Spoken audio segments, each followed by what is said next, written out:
L'irrigation est un lavement à l'eau qui permet de vider l'intestin si les selles sont relativement solides. L'irrigation n'est utilisée que si la stomie est placée dans la dernière partie du gros intestin, colostomie gauche. Ne jamais procéder à une irrigation sans avoir reçu des instructions ou une formation adaptée délivrée par un stomathérapeute avec l'accord de votre chirurgien. Il est recommandé de débuter la formation au minimum 10 jours après l'intervention chirurgicale. L'irrigation ne se pratique pas seulement une fois de temps en temps, mais systématiquement toutes les 48 heures. L'irrigation demande jusqu'à 1 heure. Aussi, si vous partagez la salle de bain avec d'autres membres de votre famille, il faudra prévoir un créneau horaire suffisant. Pour pratiquer l'irrigation, vous aurez besoin des équipements suivants. Une poche d'irrigation et sa tubulure contenant l'eau pour l'irrigation. Un cône à insérer dans la stomie afin d'y introduire l'eau. Un régulateur de débit pour contrôler le débit d'eau dans la stomie. Un manchon d'irrigation qui se colle sur la peau permettant d'acheminer les selles de la stomie aux toilettes.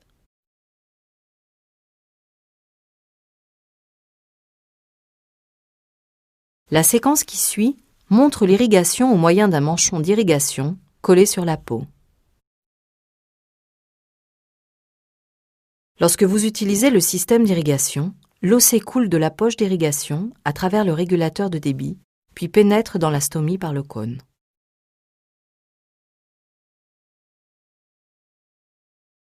Avant de commencer, assurez-vous que le régulateur de débit est complètement fermé. Raccordez le robinet entre le cône et le régulateur de débit. Remplir la poche d'irrigation avec environ 500 à 750 ml d'eau tiède. Pendant l'irrigation, vous pouvez vous tenir assis ou debout, selon ce que vous préférez. Suspendez la poche contenant l'eau de sorte que le fond de celle-ci soit à hauteur d'épaule. Plus haut vous suspendrez la poche, plus le débit d'eau passant par la stomie sera important.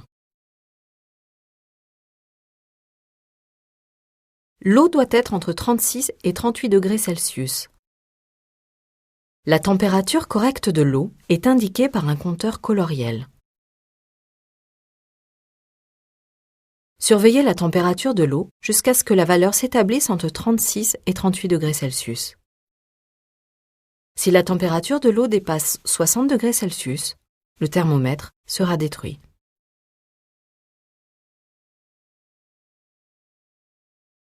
Ouvrir le régulateur de débit et laisser l'eau pénétrer dans la tubulure afin d'évacuer l'air. Une fois la tubulure remplie d'eau, fermez le régulateur de débit. Il existe 2 types de manchons d'irrigation. Le premier est un manchon adhésif qui se colle sur la peau autour de la stomie. Le second est un manchon emboîtable sur un support protecteur. Pour le manchon emboîtable, placez-le sur le support en partant du bas vers le haut. Quand vous entendrez le clic, c'est qu'il est bien positionné sur le support protecteur.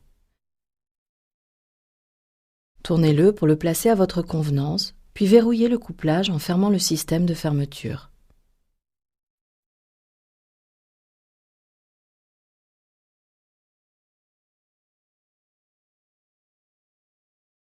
Placez l'extrémité du manchon d'irrigation dans les toilettes. Le manchon ne doit pas atteindre le niveau d'eau dans la cuvette des toilettes. Coupez, le cas échéant, le manchon à la longueur nécessaire.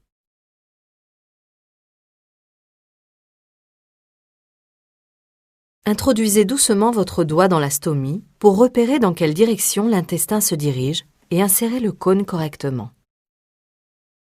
Vous pouvez mettre un gant si vous le souhaitez.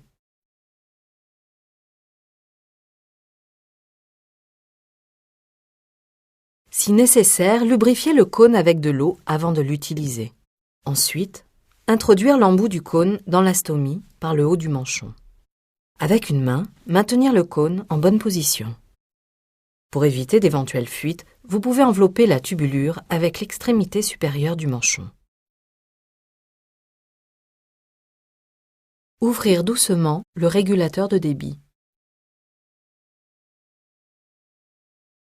Vous pouvez contrôler le débit d'eau en réglant la vitesse à partir du régulateur de débit ou en rectifiant doucement la position du cône dans la stomie. Introduisez la quantité prescrite d'eau le plus rapidement possible si vous le tolérez, puis arrêtez.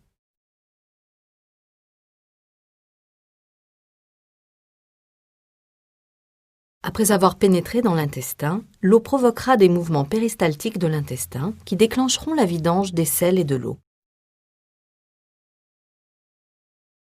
Retirez le cône de la stomie. Il peut se produire à ce moment un léger écoulement d'eau et de sel à l'extérieur.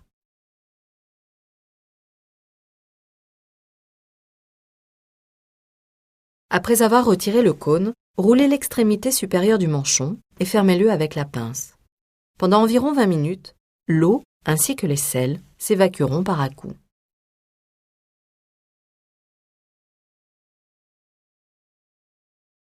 « 20 minutes supplémentaires environ seront nécessaires pour obtenir une évacuation complète de l'intestin. Vous pouvez utiliser ce temps pour d'autres activités. Avant de sortir des toilettes, rincez le manchon avec l'eau qui reste dans la poche d'irrigation.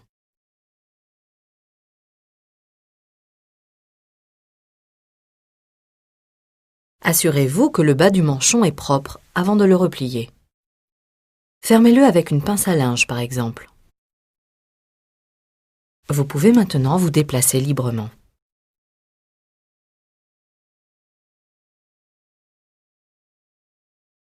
Lorsque l'évacuation est terminée, déroulez le manchon et placez son extrémité dans la cuvette des toilettes afin de vider son contenu.